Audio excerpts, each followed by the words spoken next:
Hello friends, very good afternoon. Welcome to the Hindu editorial analysis. LTX క్లాసెస్లో మీరు UPSC preparation start చేయాలి అనుకుంటే మీరు ఓన్లీ ప్రిలిమ్స్ బ్యాచ్తో కూడా మీరు స్టార్ట్ చేయొచ్చు, లేదా ప్రిలిమ్స్ కమ్ మెయిన్స్ ఇంటిగ్రేటెడ్ బ్యాచ్తో కూడా మీరు స్టార్ట్ చేయొచ్చు. ఓన్లీ ప్రిలిమ్స్ అయితే మీకు కేవలం 30,000 రూపాయలకే ప్రిలిమ్స్కి అవసరమైన అన్ని కోర్సులు కూడా దీంట్లో మీకు అందిస్తాం. లేదా మీరు ఇంటిగ్రేటెడ్ ప్రాపర్ మెయిన్ యూపీఎస్సీ ఇన్ఫినిటీకి మీరు రావాలనుకుంటే ఇందులో ఎవ్రీథింగ్ ఈజ్ కవర్డ్. సో ఇది 50,000కి, ఇది 30,000కి లభిస్తుంది. ఇది ఈఎంఐ ఆప్షన్ కూడా ఉంది. 5,000 పర్ మంత్ ఆప్షన్తో మీరు రావచ్చు. అప్పుడు ఫీజు 60,000 అవుతుంది. సో గుర్తుపెట్టుకోండి, డౌట్స్ ఏమైనా ఈ నెంబర్కి కాంటాక్ట్ చేయండి. అలాగే యూపీఎస్సీ ఇన్ఫినిటీ ఆఫ్లైన్లో కూడా మనం అందిస్తున్నాం. 1 జూలై నుంచి న్యూ బ్యాచెస్ ప్రారంభమవుతున్నాయి. ఆన్లైన్, ఆఫ్లైన్ రెండింటిలో కూడా న్యూ బ్యాచెస్ ప్రారంభమవుతున్నాయి. ఈఎంఐ ఆప్షన్ ఉంది, సింగిల్ పేమెంట్ ఆప్షన్ కూడా ఉంది. రెండు చూపించాను, మీకు ఏది కంఫర్టబుల్ అయితే దాంట్లోకి వచ్చేయచ్చు మీరు. ఇవాళ మనం చూడబోతున్న ఆర్టికల్ వచ్చేసి మనకి షిఫ్టింగ్ శాండ్స్ అనే టైటిల్తో కనిపిస్తుంది. షిఫ్టింగ్ శాండ్స్ అంటే అర్థం ఏంటి? It refers to A situation which keeps changing అనమాట. ఎప్పటికప్పుడు మారిపోతుంది అనే సిచ్యువేషన్ మనం రిఫర్ చేయడానికి షిఫ్టింగ్ శాండ్స్ అనే ఎక్స్ప్రెషన్ మనం వాడుతూ ఉంటాం. దేని గురించి చెప్తున్నారు? ఇది ట్రేడ్ గురించి. ఇంటర్నేషనల్ ట్రేడ్, ఇంటర్నేషనల్గా పరిస్థితులు ఎప్పటికప్పుడు మారిపోతూ ఉన్నాయి అని చెప్పడం కోసం షిఫ్టింగ్ శాండ్స్ అనే టైటిల్ పెట్టారు. ఇక్కడ ఏం చెప్తున్నారంటే, before things get better on the trade front they may get worse. Trade విషయంలో మంచి రోజులు వచ్చే ముందు ఫస్ట్ మనం ఇంకొంచెం చెడు రోజులను చూడబోతున్నాం. ఫస్ట్ వర్సన్ అయ్యి ఆ తర్వాత బెటర్ అయ్యే అవకాశాలు కనిపిస్తున్నాయని చెప్తున్నారు. అసలు దీని గురించి ఇప్పుడు డిస్కషన్ ఎందుకు వస్తుంది అంటే లేటెస్ట్ ట్రేడ్ డేటా రిలీజ్ అయ్యింది కాబట్టి. మరి లేటెస్ట్ ట్రేడ్ డేటా ఎవరు రిలీజ్ చేశారు? ఈ ట్రేడ్ డేటాలో ఏముంటాయి? మరి అవన్నీ చూడాలి కదా. అందుకోసమే మనం ఎప్పుడు కూడా ఏ లేటెస్ట్ ఫిగర్స్ వచ్చినా సరే, ఏ మినిస్ట్రీ రిలీజ్ చేస్తుంది, ఏ డిపార్ట్మెంట్ రిలీజ్ చేస్తుంది అనే డేటా మనం చూసుకోవాలి. దానికోసమే ఇవన్నీ నేను చెప్తాను. Government of India, ministry of commerce and industry, department of commerce, economic division వాళ్ళు రిలీజ్ చేశారు. ఇండియాస్ ఫారిన్ ట్రేడ్ మే 2023 అని డీటెయిల్స్ ఇచ్చారు. దీంట్లో మనకు కనిపిస్తున్నవి మీరు ఒకసారి గమనిస్తే merchandise trade, services trade, overall trade. Merchandise అంటే గుడ్స్ అని అర్థం, వస్తువులు అని అర్థం. మర్చెండైజ్ ట్రేడ్ మే 2023లో $34.98 బిలియన్ ఉంటే ఇంపోర్ట్స్ వచ్చేసి మర్చెండైజ్ ఎక్స్పోర్ట్స్ వచ్చి మనకి 34.98 ఉంటే ఇంపోర్ట్స్ వచ్చి 57.1 ఉంది. అంటే imports are more than exports. Imports more than exports కాబట్టి మర్చెండైజ్ ట్రేడ్లో మనకి ఏముంది? డెఫిసిట్ ఉంది. ఇంపోర్ట్స్ ఎక్కువ ఉంటే మనం డెఫిసిట్ అని అంటాం కదా, ఎక్స్పోర్ట్స్ ఎక్కువ ఉంటే సర్ప్లస్ అంటాం. ఎక్స్పోర్ట్ చేసేటప్పుడు డబ్బులు మనకు వస్తాయి, ఇంపోర్ట్ చేసేటప్పుడు డబ్బులు బయటకు వెళ్తాయి. సో ఇంపోర్ట్ చేసేటప్పుడు బయటకు వెళ్తుంది, బయటకు వెళ్ళేది ఎక్కువ ఉంది, లోపలికి వచ్చేది తక్కువ ఉంటే డెఫిసిట్. బయటికి వెళ్ళేది తక్కువ, బయటికి వెళ్ళేది తక్కువ, లోపలికి వచ్చేది ఎక్కువ అంటే సర్ప్లస్ అనమాట. సర్వీసెస్ తీసుకోండి, ఎక్స్పోర్ట్స్ ఏమో 25.30, ఇంపోర్ట్స్ ఏమో 13.53, which means exports are more than imports. So కాబట్టి సర్వీసెస్ ట్రేడ్లో మనకి సర్ప్లస్ అనేది ఉంది అని అర్థం. ఓవరాల్ తీసుకుంటే ఎక్స్పోర్ట్ 60.29, ఇంపోర్ట్స్ ఏమో 70.64, డిఫరెన్స్ నెగిటివ్లో వచ్చింది. ఎందుకంటే మళ్ళీ ఇంపోర్ట్స్ మోర్ దాన్ ఎక్స్పోర్ట్స్ కాబట్టి. సో ఓవరాల్ ట్రేడ్లో మనకి డెఫిసిట్ ఉంది అని అర్థం. అర్థమైందా? ఈ మర్చెండైజ్, సర్వీసెస్ అన్నీ కలిపి ఇక్కడ మనం మాట్లాడుతున్నాం అన్నమాట. ఇది ట్రేడ్ డెఫిసిట్ యొక్క కథ. అర్థమవుతుందా? ఉంది. మీరు ఇయర్ చూస్తారు ఎప్పుడు కూడా, పెరిగిందా తగ్గిందా. 2022 మేతో పోల్చుకుంటే మనకి ఓవరాల్ ఎక్స్పోర్ట్స్ తగ్గాయి, ఓవరాల్ ఇంపోర్ట్స్ కూడా తగ్గాయి. ఇది పాయింట్. అందుకే పరిస్థితి బాగాలేదు అని చెప్తున్నారు. ఇక్కడ చూడండి ఏముందో మరి. Initial estimates for India's external trade performance in May are a harbinger of even tougher times ahead. ఇంకా టఫ్ టైమ్స్ రాబోతున్నాయి అనడానికి ఇదొక ఇండికేటర్ అన్నమాట. ఏది? ప్రజెంట్ ఉన్న ఎస్టిమేట్స్. ఈరోజు ఏవైతే ఎస్టిమేట్స్ ఉన్నాయో అవన్నీ ఏంటి? ఈ డేటా అనేది రేపొద్దున రోజులు బాగుండవు, ఇంకా టఫ్ టైమ్స్ రాబోతున్నాయి అనేదానికి indicator. The 10.3% decline in goods exports marks the fourth successive month of contraction in outbound shipments and the sixth such occasion in 8 months. ఇప్పుడు మనకి గుడ్స్ ఎక్స్పోర్ట్స్లో 10.3% డిక్లైన్ కనిపిస్తుంది. ఇది ఏం ఇండికేట్ చేస్తుంది? Fourth successive month of contraction in outbound shipments. Outbound షిప్మెంట్స్లో మనకి వరుసగా 4వ నెల, సక్సెసివ్ అంటే వరుసగా 4వ నెల మనకి డిక్లైన్ ఇండికేట్ చేస్తుంది. అలాగే and sixth such occasion in 8 months. Okay, 8 monthsలో అది 6వ సారి ఇలా జరుగుతున్నట్టు కూడా మనకి కనిపిస్తుంది. Mace $35 billion US dollar export value is only 0.8% over April's figure. ఏప్రిల్తో పోలిస్తే కేవలం 0.8% మాత్రమే పెరిగింది. That was 6 monthsలో. ఏప్రిల్ ఫిగర్ చాలా తక్కువ, దాంతో పోలిస్తే జస్ట్ 0.8% మాత్రమే ఇక్కడ పెరగడం కనిపిస్తుంది. బ్యారింగ్ ఎలక్ట్రానిక్స్ ఎక్స్పోర్ట్స్ని పక్కన పెడితే which grew healthily year on year as well as sequentially. ఈ ఎలక్ట్రానిక్స్ ఎక్స్పోర్ట్స్ అనేవి ఇయర్ ఆన్ ఇయర్ మరియు సీక్వెన్షియల్గా కూడా హెల్దీగా గ్రో అయ్యాయి. వాటిని పక్కన పెడితే exporters across sectors had a tough months. Exporters across sectors, different సెక్టర్స్లో ఉన్న ఎక్స్పోర్టర్స్కి రోజులు బాగాలేవు, టఫ్ మంత్ అని అర్థమవుతుంది. Engineering goods that make up over a quarter of India's goods export basket contracted for the 11th month in a రో. ఇక్కడ చూడండి, engineering goods that make up over a quarter of India's goods. India goods ఎక్స్పోర్ట్స్లో ఒక 1/4 ఏముంటాయి? Engineering గుడ్సే ఉంటాయి. అవి ఏమయ్యాయి? Contracted for the 11th month in a row. వరుసగా 11వ నెల అవి కాంట్రాక్ట్ అవ్వడం జన్మించింది. While the employment intensive textile sector shrank for the 7th straight month. Textile sector జనరల్గా ఎంప్లాయ్మెంట్ ఎక్కువగా ఇచ్చే సెక్టర్, అది కూడా వరుసగా 7వ నెల ష్రింక్ అయింది. The 30% decline in the petroleum ఎక్స్పోర్ట్స్లో మనకేంటి 30% డిక్లైన్ కనిపిస్తుంది. The 7th contraction in 8 months. గత 8 నెలల్లో ఇది కూడా 7 times కాంట్రాక్ట్ అయినట్టు అనమాట. పెట్రోలియం ఎక్స్పోర్ట్స్ అనే పదాన్ని వాడారు. మీకు డౌట్ వస్తుంది, ఇండియాలో పెట్రోల్ ఎక్స్పోర్ట్ చేస్తారా? ఇండియాకే పెట్రోల్ లేదు కదా అని. ఇండియా క్రూడ్ ఆయిల్ని ఇంపోర్ట్ చేసుకుంటుంది, ముడి చమురుని ఇంపోర్ట్ చేసుకుంటుంది. ముడి చమురుని ఇంపోర్ట్ చేసి రిఫైన్ చేస్తాం మనం. మనకి రిలయన్స్ వీటన్నిటిలో రిఫైనరీస్ ఉన్నాయి కదా, రిఫైన్ చేసి రిఫైనరీస్లోంచి high speed diesel, petrol, aviation turbine fuel ఇట్లాంటివి మనం తయారు చేస్తాం, అంటే ఫ్లైట్స్లో వాడేవి.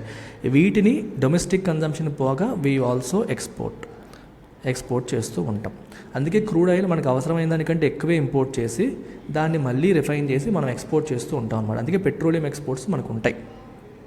It may largely be due to cooling global prices that are also affecting other commodities export values. మీకు అర్థమవుతుంది, it may largely be due to cooling global prices ఏమవుతున్నాయి? తగ్గుతున్నాయి. That are also affecting other commodities export values. అంటే petroleum exports తగ్గాయి అంటే కారణం volumes తగ్గాయని కాదు,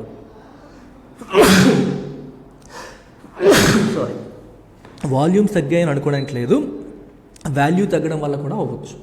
అంటే మనం సేమ్ క్వాంటిటీ ఎంతమంది ఎంత చేసాం అంతే ఎక్స్పోర్ట్ చేస్తూ ఉన్నాం, కానీ ప్రైస్ తగ్గిపోవడం వల్ల మనకి వాల్యూ తగ్గింది అనేది కూడా మనం చెప్పొచ్చు, if not volumes. After a 6.7% rise in 22-23, goods exports are now down 11.4% over the first 2 months of this year. మీకు అర్థమైంది ఇక్కడ ఏం రాశారు? ఆఫ్టర్ ఏ 6.7% రైజ్ ఇన్ 22-23, 2022-23లో 6.7% పెరిగిన తర్వాత గుడ్స్ ఎక్స్పోర్ట్స్ ఇప్పుడు ఏమయ్యాయి? Are now down 11.4% over the first 2 months of this year. ఈ ఇయర్లో ఫస్ట్ 2 monthsలో గుడ్స్ ఎక్స్పోర్ట్స్ ఏమయ్యాయి? 11.4% తగ్గాయి. అంటే లాస్ట్ ఇయర్ మంచిగా పెరిగి ఇప్పుడు తగ్గడం అనేది కనిపిస్తుంది. The current estimate of $25.3 billion for May's services exports is quite sobering as well. Services exports కూడా అంత గొప్పగా లేవు. సో ఇట్ క్రియేట్స్, సోబరింగ్ అంటే creates serious thought in us, అంటే మనం సీరియస్గా ఆలోచించాల్సినట్టుగా ఉంది అని చెప్పి అర్థం. ఆలోచించాల్సిన అవసరం ఉంది అనే విషయం మనకి ఆ డేటా బట్టి తెలుస్తుంది. ఏ 26.7% బూమ్ అంటే rise in services exports last year had helped narrow the steep goods trade and current account deficit amid surging global prices of commodities such as oil and fertilizers whose imports are inelastic for India. So services exports last year చాలా బాగున్నాయి. 26.7% growth services ఎక్స్పోర్ట్స్లో ఉండింది last year. దానివల్ల మనకి ఏమైంది, ఈ trade current account డెఫిసిట్స్ని narrow చేయడానికి అది హెల్ప్ అయింది. మీరు గుర్తుపెట్టుకోండి ఎప్పుడైనా సరే, ఇప్పుడు when you talk about trade deficit అంటే అర్థం ఏంటి, గుడ్స్ ప్లస్ సర్వీసెస్ కంబైన్డ్గా ఇంపోర్ట్స్ అనేవి ఎక్స్పోర్ట్స్ కంటే ఎక్కువ ఉంటే మనకి ట్రేడ్ డెఫిసిట్ ఉన్నట్టు. ఎప్పుడు ట్రేడ్ డెఫిసిట్ ఉందంటాము, గుడ్స్ అండ్ సర్వీసెస్ రెండూ కలిపి వాటి ఒక టోటల్ ఇంపోర్ట్స్ టోటల్ ఎక్స్పోర్ట్స్ కంటే ఎక్కువైతే ట్రేడ్ డెఫిసిట్ ఉన్నట్టు. అలా కొన్నిసార్లు మర్చెండైజ్ ట్రేడ్ డెఫిసిట్ అంటారు. ముందే మర్చెండైజ్ అనే పదాన్ని వాడతారు. మర్చెండైజ్ అనే పదాన్ని వాడితే you are only referring to goods యొక్క ఇంపోర్ట్స్ అనేవి ఎక్స్పోర్ట్స్ కంటే ఎక్కువ ఉంటే మర్చెండైజ్ ట్రేడ్ డెఫిసిట్ ఉంది అని అర్థం. అలా కాకుండా కరెంట్ అకౌంట్ డెఫిసిట్ అన్నారు అనుకోండి, when they say current account deficit, you need to remember, చాలామంది current account deficit trade deficit same అనుకుంటారు. రెండు సేమ్ కాదు. కరెంట్ అకౌంట్లో మనకి ఒకవైపు చాలా జాగ్రత్తగా వినాలి మీరు. కరెంట్ అకౌంట్లో ప్రిడామినెంట్గా రెండు ఉంటాయి. ఒకటి గుడ్స్ లేదా మర్చెండైజ్ అంటాం. The second segment is invisibles. Second segment services అని కాదు, ఇన్విజిబుల్స్. ఈ ఇన్విజిబుల్స్లో మళ్ళీ 3-4 సెగ్మెంట్స్ ఉంటాయి. ఇన్విజిబుల్స్లో మళ్ళీ services is one part of invisibles. వీటితో పాటు సర్వీసెస్తో పాటు రెమిటెన్సెస్, అలాగే మనకి ఇన్కమ్, ఇలా 3 ఆస్పెక్ట్స్ ఉంటాయి. సర్వీసెస్ అంటే మీకు ఆల్రెడీ తెలుసు. రెమిటెన్సెస్ అంటే ఏంటి, పేమెంట్స్. మన వాళ్ళు వాళ్ళ పిల్లలకి విదేశాల్లో ఉన్న పిల్లలకి డబ్బులు పంపించిన, విదేశాల్లో ఉన్న వాళ్ళు వాళ్ళ తల్లిదండ్రులకి డబ్బులు పంపించిన, దుబాయ్లోనో గల్ఫ్లోనో పనిచేసే వాళ్ళ ఫ్యామిలీస్కి డబ్బులు పంపించిన, అవన్నీ రెమిటెన్సెస్ అంటాం. ఇన్కమ్ అంటే అర్థం ఏంటి అంటే, విదేశీయులు ఎవరైనా భారతదేశంలో కంపెనీ పెట్టారనుకోండి, కంపెనీ పెడితే దాని మీద ప్రాఫిట్ వచ్చిందనుకోండి, ఆ ప్రాఫిట్ని వాళ్ళు వాళ్ళ కంట్రీకి పట్టుకెళ్ళిపోతారు. సో ప్రాఫిట్ అనేది ఎగ్జిట్ అయిపోయింది, అప్పుడు అది నెగిటివ్ అవుతుంది. అలా కాకుండా ఇండియన్ విదేశాల్లో కంపెనీ పెట్టాడు అనుకోండి, కంపెనీ మీద ప్రాఫిట్ వచ్చింది అనుకోండి, ఆ ప్రాఫిట్ మన దేశానికి వస్తుంది, అది పాజిటివ్ అవుతుంది. అలాగే మన దేశపు కంపెనీలు విదేశాల నుంచి విదేశీ బ్యాంకుల దగ్గర అప్పు చేసాయి అనుకోండి, అప్పు మీద ఇంట్రెస్ట్ పే చేయాలి. ఇంట్రెస్ట్ వాళ్ళకి మనం పే చేస్తున్నాం అనుకోండి, నెగిటివ్ అవుతుంది. అలాగే మన బ్యాంకు, ఇండియన్ బ్యాంక్స్ విదేశీయులకి అప్పిచ్చాయి అనుకోండి, వాళ్ళు మనకి తిరిగి ఇంట్రెస్ట్ పే చేస్తారనుకోండి, అది పాజిటివ్ అవుతుంది. అర్థమవుతుందా? ఈ ఇంట్రెస్ట్లు ప్రాఫిట్లు అన్నీ కలిపి ఇన్కమ్ కేటగిరీలోకి వస్తాయి. ఇవన్నీ కలిపి ఇన్విజిబుల్స్. సో ఇన్విజిబుల్స్ మరియు గుడ్స్ కలిపితే కరెంట్ అకౌంట్. ఈ ఓవరాల్గా ఇన్విజిబుల్స్లోను గుడ్స్ అండ్ మర్చెండైజ్లోను ఈ రెండు కలిపితే ఓవరాల్ ఇంపోర్ట్స్ అనేవి మోర్ దాన్ ఎక్స్పోర్ట్స్ ఉంటే, ఇక్కడ ఇంపోర్ట్స్ ఎక్స్పోర్ట్స్ అనే దానికంటే కూడా మనకి బయటికి వెళ్ళే మనీ లోపలికి వచ్చే మనీ కంటే ఎక్కువ ఉంటే, బయటికి వెళ్ళే మనీ లోపలికి వచ్చే మనీ కంటే ఎక్కువ ఉంటే అప్పుడు కరెంట్ అకౌంట్ డెఫిసిట్ అనేది వస్తుంది. ఇది ఒక్కటైతే మర్చెండైజ్ ట్రేడ్ డెఫిసిట్ అంటాము. గుడ్స్ ప్లస్ సర్వీసెస్ చూడండి, ఈ రెండు కలిపి గుడ్స్ సర్వీసెస్ ఈ రెండు కలిపితే ట్రేడ్ డెఫిసిట్ అంటాము. ఇవన్నీ కలిపితే కరెంట్ అకౌంట్ అని అంటాం. డెఫిసిట్ అని ఎప్పుడు అంటామంటే ఓవరాల్గా బయటకు వచ్చేది లోపలికి వెళ్ళేది చూసుకోవాలి. బయటకు వచ్చే లోపలికి వచ్చేది బయటకు వెళ్ళేది, లోపలికి వచ్చేది తక్కువ బయటికి వెళ్ళేది ఎక్కువ ఉంటే డెఫిసిట్, బయటికి వెళ్ళేది తక్కువ లోపలికి వచ్చేది ఎక్కువ ఉంటే సర్ప్లస్. అది గుర్తుపెట్టుకోవాలి. సో చాలామంది ఇక్కడ కన్ఫ్యూజ్ అవుతూ ఉంటారు, అందుకే చెప్పాను ఇక్కడ. అందుకే మీరు చూస్తే గమనిస్తే ట్రేడ్ చూడండి, ట్రేడ్ మరియు కరెంట్ అకౌంట్ డెఫిసిట్స్ అనే పదం రాశారు. గుడ్స్ ట్రేడ్లోను కరెంట్ అకౌంట్లోను డెఫిసిట్ అనేది ఎక్కువ ఉంది. ఆ డెఫిసిట్ తగ్గడానికి మనకి సర్వీసెస్ ఎక్స్పోర్ట్స్ అనేవి లాస్ట్ ఇయర్ బాగా హెల్ప్ అయ్యాయి. సర్వీస్ ఎక్స్పోర్ట్స్ బాగా పెరగడం వల్ల మనకి హెల్ప్ అయింది. ఓకేనా? Amid surging global prices of commodities such as oil and fertilisers whose imports are inelastic for India. ఇక్కడ ఇంకొక ఇంపార్టెంట్ పాయింట్ ఏంటి, ఆయిల్ మరియు ఫెర్టిలైజర్స్ యొక్క రేట్లు భయంకరంగా పెరిగిపోయాయి లాస్ట్ ఇయర్. సో అవి పెరిగిపోవడం వల్ల మనకి ఇంపోర్ట్ కాస్ట్ పెరిగిపోయింది, డెఫిసిట్స్ పెరిగిపోయాయి. అక్కడ ఇంకో పాయింట్ కూడా రాశారు, whose imports are inelastic for India అని రాశాడు. ఇన్ఎలాస్టిక్ అనే పదాన్ని ఎందుకు వాడారు? ఇన్ఎలాస్టిక్ అనే పదాన్ని అక్కడ ఎందుకు వాడారు? ఇప్పుడు ఏదైనా ఒక వస్తువు డిమాండ్ అనేది ప్రైస్ ఫ్లక్చువేషన్స్ వల్ల ఎఫెక్ట్ అవ్వట్లేదు అనుకోండి, if it remains unaffected even with price fluctuations, అలాంటి దాన్ని మనం ఇన్ఎలాస్టిక్ అంటాం. ఇన్ఎలాస్టిక్ ఎక్స్పోర్ట్స్ అంటే ధరలు పెరిగినా ధరలు తగ్గినా ఏవైనా సరే దాని ఎక్స్పోర్ట్స్ మారవు. అంటే ఆయిల్ రేట్లు పెరిగిపోయాయి కదా అని చెప్పేసి మనం ఆయిల్ ఇంపోర్ట్ చేసుకోవడం మానలేము. ఫెర్టిలైజర్ రేట్లు పెరిగిపోయాయి కదా అని చెప్పి ఫెర్టిలైజర్స్ ఇంపోర్ట్ చేసుకోవడం అనేది మానడం కుదరదు. అట్లాంటి వాటిని ఇన్ఎలాస్టిక్ ఇంపోర్ట్స్ అంటారు.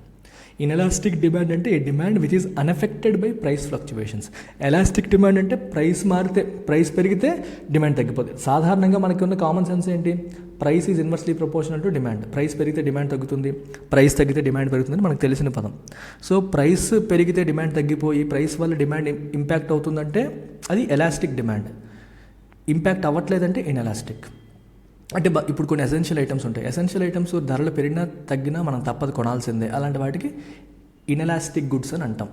అంటే ధరలు పెరిగినవి కొనాలి, తగ్గినా కొనాలి, కొనడం అయితే తప్పదు, ఎందుకంటే అవి లేకపోతే మనం బతకలేం.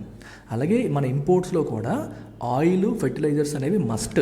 రేట్లు పెరిగినా తగ్గినా సరే వాటి డిమాండ్ తగ్గదు, ఖచ్చితంగా వాటిని కొనాల్సిందే. అందుకే ఇన్ఎలాస్టిక్ అని చెప్పి రాశారు. ఈ ప్రతి కీవర్డ్ మీరు సరిగ్గా చదివితేనే ఎడిటోరియల్కి మీరు న్యాయం చేసినట్టు. ఎయిదర్ మీకు ఆ పదం ఆల్రెడీ తెలిసి ఉండాలి, లేకపోతే చదివేటప్పుడు ఇది ఏంటా అని చెప్పి తెలుసుకునే ప్రయత్నం చేయాలి. ఈ రెండు చేయకపోతే చదివి వ్యర్థం. The trend reversal in that pace of growth began in March and has accelerated a critical point with a mere 0.7% rise in global services receipts in May. ఈ trend reversal, the trend reversal in that pace of growth began this March. ఈ మార్చ్లో trend reversal మొదలైంది. ఏంటది? Services కొంచెం బాగుండి మనకు కాపాడింది last time, ఇప్పుడేమో స్లో డౌన్ అయిపోతుంది. ఏంటి? మర్చెండైజ్ తగ్గిపోతూ ఉన్నాయన్నమాట అన్నీ. ఈ తగ్గిపోవడం అనేది మనకి ఎప్పుడు మొదలైందంటే మార్చ్లో మొదలైంది. ఇప్పుడు మేకి వచ్చేసరికి జస్ట్ 0.7% మాత్రమే రైజ్. లాస్ట్ ఇయర్ 26.7% రైజ్ అయిన సర్వీసెస్ ఇప్పుడు చాలా తగ్గి జస్ట్ 0.7% మాత్రమే రైజ్ అయ్యే పరిస్థితికి వచ్చేసాయి. The global slowdown that had clearly hit consumer demand for products now appears to be infecting the appetite for services too. Global slowdown that had clearly hit consumer demand for products. Product యొక్క consumer డిమాండ్ని ఏంటి effect చేసింది? Global slowdown. ఇప్పుడు అది appears to be infecting the appetite for services too. Services యొక్క డిమాండ్ని కూడా అది infect చేస్తున్నట్లుగా మనకి కనిపిస్తుంది. ఏంటది? Slow down. ప్రపంచవ్యాప్తంగా స్లో డౌన్ అంటే అర్థం ఏంటి? ఎకానమీ గ్రోత్ అనేది స్లో అయిపోవడం. అది కన్స్యూమర్ డిమాండ్ని ప్రపంచవ్యాప్తంగా కొట్టింది. అది ఇప్పుడు మనకి సర్వీసెస్ డిమాండ్ని కూడా దెబ్బ కొడుతున్నట్టుగా కనిపిస్తుంది. With IT companies slashing guidance and benching fresh recruits, some impact on domestic demand is visible. IT companies ఏం చేస్తున్నాయి? మనకి గైడెన్స్ అంటే ఫ్యూచర్లో ఎంత ఉండబోతోంది, మా రెవెన్యూ ఎంత ఉండబోతోంది అనేది చెప్తారు. రెవెన్యూ గైడెన్స్ అని అంటాం. Next year we are going to get 20% hike rise in revenues ఇలా చెప్తారనమాట. అది ఏమైంది మనకి? రెవెన్యూ గైడెన్స్ ఏం చేస్తున్నాయి? స్లాష్ చేసేది. స్లాష్ అంటే కట్ చేయడం. అండ్ బెంచింగ్ ఫ్రెష్గా రిక్రూట్ చేసుకున్నారు కొంతమంది, వాళ్ళు బెంచ్లో కూర్చోబెడుతున్నారు. So some impact and domestic demand is visible. Domestic demand మీద కొంత ఇంపాక్ట్ ఉందని మనకు క్లియర్గా కనిపిస్తుంది.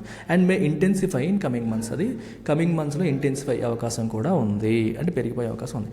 Core imports excluding oil and gems and jewellery. ఈ పాయింట్ చూడండి, ఇది మీకు ఎక్కడ పుస్తకాల్లో చెప్పరు, ఇలా చదివేటప్పుడే మీరు అర్థం చేసుకోవాలి. కోర్ ఇంపోర్ట్స్ అంటే ఏంటి? ఆయిల్, జెమ్స్, జ్యువెలరీ కాకుండా ఎక్స్క్లూడింగ్ అనే పదం రాశారు. ఆయిల్, జెమ్స్ అండ్ జ్యువెలరీ కాకుండా రిమైనింగ్ వాటిని మనం కోర్ ఇంపోర్ట్స్ అన్నారు. అలాగే ఎక్స్పోర్ట్స్లో కూడా ఆయిల్, జెమ్స్ అండ్ జ్యువెలరీ కాకుండా రిమైనింగ్. మీరు గుర్తుపెట్టుకోవాల్సిన విషయం ఏంటంటే భారతదేశం చాలా వరకు క్రూడ్ ఆయిల్ని ఇంపోర్ట్ చేస్తుంది, అలాగే గోల్డ్ని కూడా ఇంపోర్ట్ చేస్తుంది. ఎట్ ద సేమ్ టైం భారతదేశం క్రూడ్ ఆయిల్తో రిఫైన్ చేసి తయారు చేసిన petrol, diesel, aviation turbine fuel లాంటివి ఎక్స్పోర్ట్ చేస్తుంది. అలాగే గోల్డ్ను ఉపయోగించి తయారు చేసిన జ్యువెలరీ, జెమ్స్ని కూడా ఎక్స్పోర్ట్ చేస్తుంది. ఇది మీరు గుర్తుపెట్టుకోండి. ఇంపోర్ట్స్లో కూడా మనకి జెమ్స్ అండ్ జ్యువెలరీ ఉంటాయి, అంటే నార్మల్ ఉంటాయి. ఎక్స్పోర్ట్లో కొంచెం స్కిల్తో మన వాళ్ళు తయారు చేసినవి పంపిస్తారు ఎక్కువ. ఇది మీరు గుర్తుపెట్టుకోవాలి. Have contracted 5.5% so far in 23-24. So core imports 5.5% contract. Core imports అంటే ఏంటంటే excluding oil and gems and jewellery. వాడే ఇచ్చాడు క్లియర్గా. అలాగే కోర్ ఎక్స్పోర్ట్స్ అన్నప్పుడు కూడా అవి కాకుండా అని అర్థం చేసుకోవాలి. Overall goods imports are down over 10% through April and May after surging 16.5% last year to $714 billion. Overall exports 10% తగ్గాయి ఏప్రిల్ నుంచి మే పీరియడ్లో. లాస్ట్ ఇయర్ 16.5% పెరిగి లాస్ట్ ఇయర్తో పోస్తే తగ్గిపోతుందని చెప్తున్నాడు మళ్ళీ. Mace $57.1 billion import bill was just 6.6% below 2022 levels and almost 14% over April's figure, which had been the lowest in 15 months. Imports కూడా పరిస్థితి కూడా అలాగే ఉంది. This has lifted the merchandise trade deficit to A 5-month high of 22.1 billion. Merchandise trade deficit పెరిగిపోయింది, ఎందుకంటే imports కొంచెం తగ్గాయి, exports ఎక్కువ తగ్గిపోయాయి. Last month, the Commerce Ministry had expressed hope that demand from key markets may revive from August or September. Last month, Commerce Ministry ఏం చెప్పిందంటే August లేదా September నుంచి డిమాండ్ పికప్ అవ్వచ్చు అని చెప్పింది. Now it believes the trend May improve from July or August. ఇప్పుడు ఏమంటుందంటే July or ఆగస్ట్లోనే improve అవ్వచ్చు, ఆ సెప్టెంబర్ వరకు ఆగక్కర్లేదని చెప్తోంది. It has again cited World Trade Organization's global trade growth upgrade from 1% to 1.7% for 2023. So WTO వాళ్ళు కూడా upgrade చేశారు అని చెప్పి దాన్ని కోట్ చేసి మన వాళ్ళు కొంచెం ఆప్టిమిజం చూపిస్తున్నారు. Even if that were to fructify, ఒకవేళ అది జరగాలన్నా, ఫ్రక్టిఫై అంటే ఫలప్రదం అవ్వడం, అది జరగాలన్నా it is far from, okay జరగాలన్నా కాదు, even if that were to fructify, ఒకవేళ అది జరిగిన ఇమాజినరీ సిచ్యువేషన్, ఒకవేళ అది జరిగిన it is far from the 2.6% growth average in the last 12 years. అది లాస్ట్ 12 yearsలో మనం యావరేజ్ చేసిన 2.6% గ్రోత్ కంటే చాలా తక్కువ. And the respite for India May be limited. ఇండియాకి దాని నుంచి వచ్చే ఉపశమనం అనేది చాలా లిమిటెడ్, చాలా తక్కువే. A business as usual approach will not suffice anymore to keep this growth engine if the economy to keep the growth engine to keep this key growth engine of the economy firing. ఈ growth engine of the economy అంటే అలా continue అయ్యేలాగా, keep it firing అంటే అలా సాలిడ్గా perform అయ్యేలాగా చెయ్యాలి అంటే బిజినెస్ యాజ్ యూజువల్ అప్రోచ్ సరిపోదు. అంటే ఇప్పుడు ఎలా ఉందో అది అలాగే నడిపేస్తామంటే సరిపోదు, కొత్తగా ఏదన్నా ప్రభుత్వం రిఫార్మ్స్ కానీ కొత్త యాక్షన్స్ కానీ తీసుకోవాలి. ఏమీ చేయకుండా ఖాళీగా కూర్చొని దాని లేదా సర్దుకుంటుందంటే సర్దుకోదు అని దాని యొక్క ఉద్దేశం.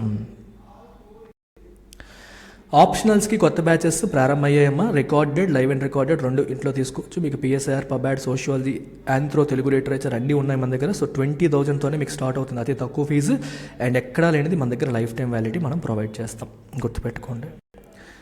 సిమిలర్గా UPSC ఈ సంవత్సరం ప్రిలిమ్స్ రాసిన వాళ్ళు 2 కేటగిరీస్. ప్రిలిమ్స్ క్లియర్ చేస్తే మన దగ్గర సూపర్ 30 బ్యాచ్, మీకు మెయిన్స్ ప్రిపరేషన్ కంప్లీట్గా ఫ్రీ. ప్రిలిమ్స్ క్లియర్ చేయకపోతే నెక్స్ట్ ఇయర్ కోసం ఇప్పటి నుంచే మెయిన్స్ ప్రాక్టీస్ చేస్తాము, ఆన్సర్ రైటింగ్ ప్రాక్టీస్ చేస్తామంటే అల్టిమేట్ ఆన్సర్ రైటింగ్ కోర్స్కి మీరు రావచ్చు. సో ఇది మీకు కేవలం 10,000 రూపాయల ఫీజుతో అందిస్తున్నాము. ఇది ఆన్లైన్ మరియు ఆఫ్లైన్ 2 చోట్ల ఉంది. ఆన్లైన్లో 10,000, ఆఫ్లైన్ హైదరాబాద్లో మనం అందిస్తున్నాము. హైదరాబాద్లో ఫీజు 15,000. సో డిఫరెన్స్ ఉంది. అలాగే టార్గెట్ ప్రిలిమ్స్ 2024 మెయిన్స్ కాదు, మాకు ప్రిలిమ్సే పెద్ద ప్రాబ్లం అయిపోతుంది. ప్రిలిమ్స్ సిస్టమేటిక్గా చదవాలి అనుకుంటే ఈ mentorship come micro schedule based test సిరీస్లో మీరు జాయిన్ అవ్వండి. దీనిపైన ఏమైనా డౌట్ ఉంటే నా నెంబర్కి మీరు డైరెక్ట్గా కాల్ చేయొచ్చు. This is my number.